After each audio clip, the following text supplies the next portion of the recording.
السلام علیکم بچوں، میں آپ کی ٹیچر سائدہ اسکول UPS نپورہ، کلاس 7، سبجیکٹ ہمارا اردو، ٹاپک ہے قلم۔ بچوں آج ہم قلم کے الفاظ معنی اور سوالات کریں گے۔ الفاظ معنی یہ ہیں جو میں نے لکھے ہیں، آپ انہیں غور سے دیکھیے۔ تعجب خیز و حیران کرنے والا، گلکاریوں کے پھول کڑانا، پھول بنانا، عجائب حیران کرنے والا، پیچ و خم ٹیڑا میڑا جیسے موڑ، گور بار ہو گیا موتی برسانے والا، مصور تصویر بنانے والا، بدبخت ہو گیا بد نصیب، عدل پرور ہو گیا منصف انصاف کی پرش کرنے والا، انمول ہو گیا جس کی کوئی قیمت نہ ہو، تختہ الٹنا سلطنت بدلنا، گل کھلنا ہو گیا انوکھا کام کرنا، آن میں فوراً، اہل قلم ہو گیا لکھنے والا ادیب، اہل جہاں دنیا والے، عالم ہو گیا جاننے والا۔ اب اس کا کوشچن ہے، کوشچن نمبر 1، نظم میں قلم کی کون کون سی صفتیں بیان کی؟ جو ہم نے یہ نظم پڑھی اس میں کوشچن ہے کہ اس میں کون کون سی صفتیں بیان کی گئی، قلم کی کون کون سی صفتیں بیان کی گئی ہیں۔ قلم کسی وقت کے بادشاہ کا ہاتھ بن کر اس سے انصاف پر مبنی فیصلے کراتا ہے کہ یہ قلم بادشاہ کے ہاتھ میں آیا اور اس نے ظلم کی داستانیں لکھوائیں۔ اگر یہ قلم شاعر کے ہاتھ میں آیا تو اس نے اس کے ذریعے اپنی شاعرانہ صلاحیتوں کو ایسا ابھارا کہ دنیا والے پڑھ کر حیران رہ گئے۔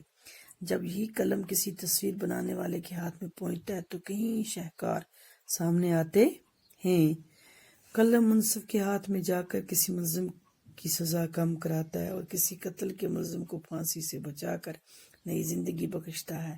قلم چند لمحوں میں کسی کی مقدر کو پلٹ سکتا ہے، یہ انن فانن میں کسی قسمت بادشاہ کا تختہ الٹ کر رکھ سکتا ہے۔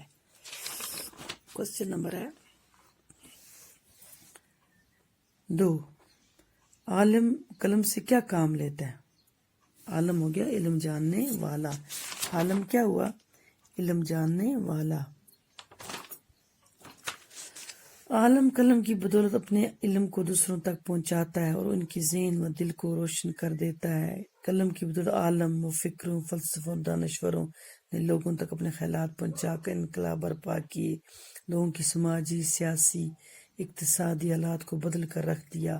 گویا قلم کے ذریعے مختلف قسم کے علوم، فلسفہ، منطق، سائنس اور دین و مذہب سے دنیا کو روشناس کراتے ہیں۔